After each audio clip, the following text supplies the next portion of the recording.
संजीव हंस को लेकर बड़ा खुलासा। 1 करोड़ घूस मामले में ताबड़तोड़ एक्शन। पिछले दिनों बिहार के सबसे चर्चित और प्रभावशाली नौकरशाहों में गिने जाने वाले आईएएस संजीव हंस एक बार फिर केंद्रीय जांच एजेंसियों के निशाने पर आए।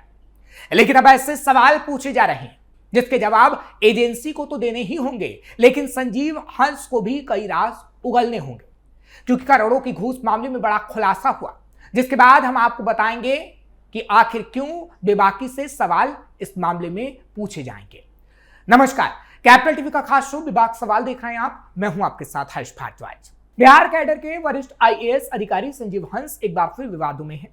भ्रष्टाचार के गंभीर आरोपों और जेल की सजा काटने के बाद वो प्रशासनिक सेवा में वापस लौटे थे, लेकिन अब सीबीआई ने उन पर 1 करोड़ रुपए की रिश्वत लेने के आरोप में मामला दर्ज किया, जिसके बाद अब कई बड़े खुलासे हो रहे हैं।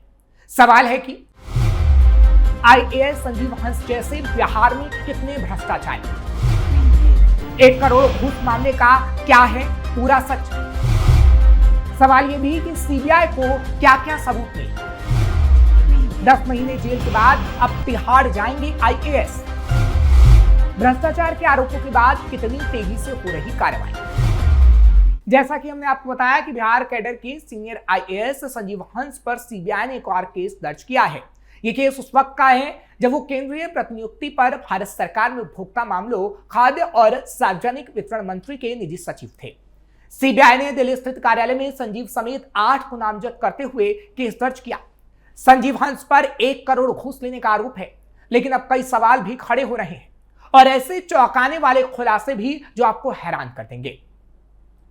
दरअसल पंजाब के मूल निवासी भारतीय प्रशासनिक सेवा आईएएस के बिहार कैडर के अधिकारी संजीव हंस सिर्फ रिश्वतखोरी ही नहीं करते रहे, इसके लिए उन्होंने 9 लोगों का एक पूरा नेटवर्क बना रखा था। ये लोग घूस की रकम वसूलने में बिचौलियों का काम करते थे। मामले की जांच में संजीव हंस के संगठित नेटवर्क का बड़ा खुलासा हुआ है।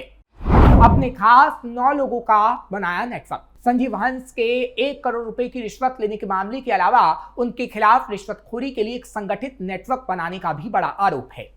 बताया जाता है कि संजीव हंस किसी से सीधे रिश्वत लेने के बजाय इसके लिए अपने भरोसे वाले 9 लोगों के नेटवर्क का उपयोग करते थे।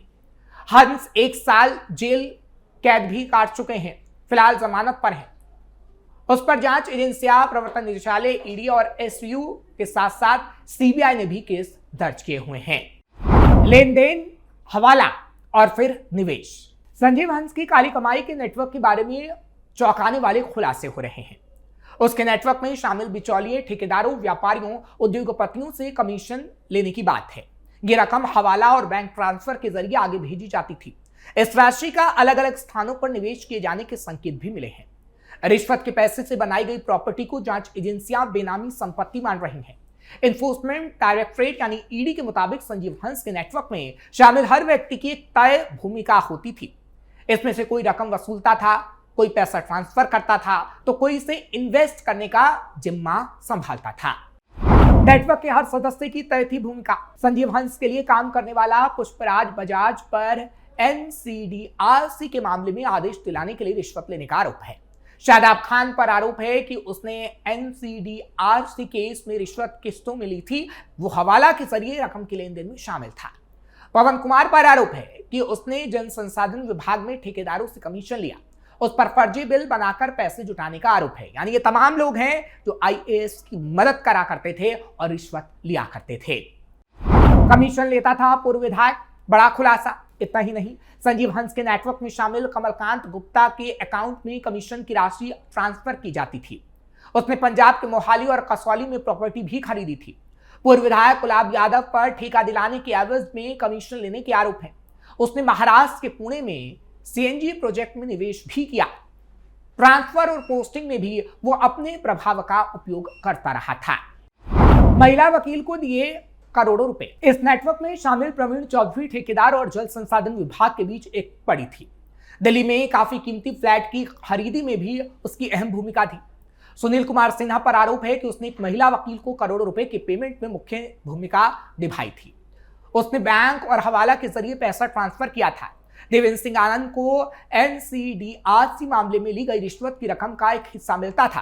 बैंक खातों के जरिए पैसा ट्रांसफर करने में उसकी भूमिका थी। विपुल बंसल संजीव हंस का करीबी था और वो ठेकेदारों और अफसरों के बीच संपर्क सूत्र था। यानी ये पूरे 9 लोग एक अहम भूमिका निभाते थे रिश्वतखोरी में।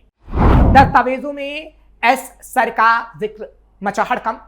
ईडी ने जांच में पाया कि संजीव हंस ने जल संसाधन विभाग में तैनाती के दौरान ठेकेदारों से बड़े पैमाने पर कमीशन लिया था। ईडी को मिले कुछ दस्तावेजों में एक नाम एस सर लिखा हुआ, इस नाम के आगे राशि लिखी हुई मिली थी। कंपनी मैत्री सभा इंफ्रा प्राइवेट लिमिटेड के डायरेक्टर पवन कुमार ने ईडी को बताया कि वो और अन्य लोग संजीव हंस के लिए एस सर के कोड वर्ड का उपयोग करते थे। यानी अन्य जो लोग थे वो इस कोड का इस्तेमाल करके रिश्वतखोरी किया करते थे। हंस का दागदार चरित्र। इतना ही नहीं, संजीव हंस सिर्फ भ्रष्टाचार तक ही सीमित नहीं था, उसका चरित्र भी दागदार है। इलाहाबाद हाईकोर्ट की सन 2017 में एक महिला वकील ने उस पर सामूहिक दुष्कर्म का आरोप लगाया। महिला ने हंस और पूर्व विधायक गुलाब यादव पर आरोप लगाया था कि उन्होंने उसका दुष्कर्म किया और उसका अश्लील वीडियो भी बनाया।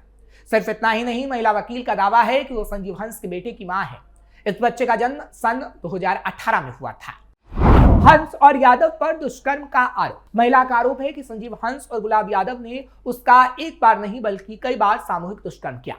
महिला का कहना है कि उसको ब्लैकमेल करने के लिए दुष्कर्म का लाइव वीडियो भी बनाया गया। उससे कभी धमकी देकर, कभी नशीला पदार्थ खिलाकर सामूहिक दुष्कर्म किया गया। उसने ये भी आरोप लगाया कि उसका कई बार गर्भपात तक कराया गया। कोर्ट के आदेश पर दर्ज हुआ था केस। महिला वकील ने सन 2022 में पटना पुलिस को इस मामले में आवेदन दिया था, लेकिन केस दर्ज नहीं किया गया। इसके बाद महिला अदालत में गई थी। कोर्ट के आदेश पर सन 2023 में रूपसपुर पुलिस थाने में एफआईआर दर्ज की गई। इसके बाद पटना के एसएसपी ने 17 अप्रैल 2023 को अपनी रिपोर्ट में महिला के आरोपों को सही बताया था। हाईकोर्ट ने रद्द की एफआईआर। इसके बाद प्रवर्तन निदेशालय यानी ईडी ने संजीव हंस और गुलाब यादव के घरों पर छापे भी मारे थे। ईडी ने महिला से पूछताछ भी की थी। यह केस हाईकोर्ट तक पहुंचा था। हालांकि 6 अगस्त 2024 को पटना हाईकोर्ट ने दुष्कर्म की एफआईआर रद्द कर दी थी। इसके बाद 23 सितंबर 2025 को संजीव हंस को पोस्टिंग मिल गई थी। ईडी साल भर में तय नहीं कर पाई आरोप। वहीं इस मामले में जांच तो चली, लेकिन मनी लॉन्ड्रिंग का खुलासा नहीं हुआ था। ईडी इस मामले में 1 साल बाद भी आरोप तय नहीं कर पाई थी। आखिरकार 18 अक्टूबर 2025 को पटना हाईकोर्ट ने संजीव हंस को जमानत दे दी थी। संजीव हंस पर सामूहिक दुष्कर्म का मामला खत्म हो गया, लेकिन मनी लॉन्ड्रिंग के मामले में जांच चलती रही। चलिए, ये तो एक मामला था, लेकिन अब आपको पूरे बिहार का भी बताते हैं कि बिहार में आखिरकार भ्रष्टाचार के मामले में हो क्या रहा है, क्योंकि ये कार्रवाई सबसे बड़ी मानी जा रही है जो आईएएस पर हो रही है। बिहार में भ्रष्टाचारी तेजी से हो रही कार्रवाई। ये कहा जा रहा है कि 200 प्लस भ्रष्ट अधिकारियों की लिस्ट लाई गई है। निगरानी विभाग ने लगभग 200 संदिग्ध अधिकारियों की डिजिटल फाइलें तैयार की हैं, जिन पर कार्रवाई इस वक्त हो रही है। बड़ी छापेमारी भी की जा रही है, क्योंकि हाल ही में शिवहर के उप विकास आयुक्त यानी डीडीसी ब्रजेश कुमार के ठिकानों पर छापेमारी की गई। 1 करोड़ 84 लाख रुपए से ज्यादा की अवैध संपत्ति का खुलासा भी हुआ। और तो और रिकॉर्ड तौर एफआईआर दर्ज भी की जा रही है, क्योंकि 2025 में बिहार में भ्रष्टाचार के रिकॉर्ड मामले 122 दर्ज किए गए, जिसमें 81% घूसखोरी से संबंधित थे। और 2026 में भी यही दिख रहा है। अधिकारी और इंजीनियर निशाने पर हैं। ब्लॉक और थानों में भ्रष्टाचार की शिकायतें ज्यादा हैं, जहां अधिकारियों के पास अधिक संपत्तियां मिल रही हैं, यानी आय से अधिक मामले में गिरफ्तारी हो रही है। भ्रष्टाचार के खिलाफ विशेष टीम भी गठित की गई है, यानी स्पीडी ट्रायल के लिए 10 अधिकारियों की एक विशेष टीम गठित की गई है, जो कहीं ना कहीं पूरा ब्यौरा देती है और अधिकारियों पर शिकंजा कसने का काम करती है। यानी ये कहा जा सकता है कि कैसे भ्रष्ट अधिकारियों पर शिकंजा कसा जा रहा है।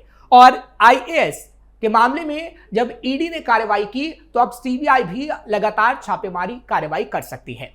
फिलहाल अगर सरकार की बात करें तो सरकार कह रही है कि ऐसे भ्रष्टाचारी बचेंगे नहीं, लेकिन हाँ, आईएएस संजीव के मामले में जो खुलासा हो रहा है वो काफी चौंकाने वाला तो है, लेकिन कई सवाल भी पूछे जाने चाहिए, क्योंकि अगर ऐसे ही भ्रष्ट अधिकारियों का दबदबा रहा तो बिहार को ये अधिकारी दीमक की तरह खा जाएंगे। आपको ये खबर कैसी लगी कमेंट सेक्शन में जरूर बताएं। खबर को लाइक शेयर करें। कैपिटल टीवी को सब्सक्राइब करना मत भूलेगा।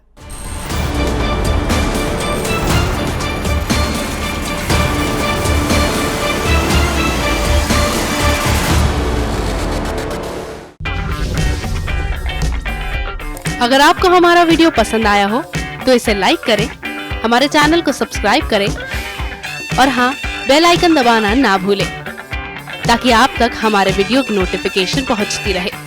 आप अपना सुझाव हमें कमेंट बॉक्स में दे सकते हैं। हमारे साथ जुड़ने के लिए शुक्रिया।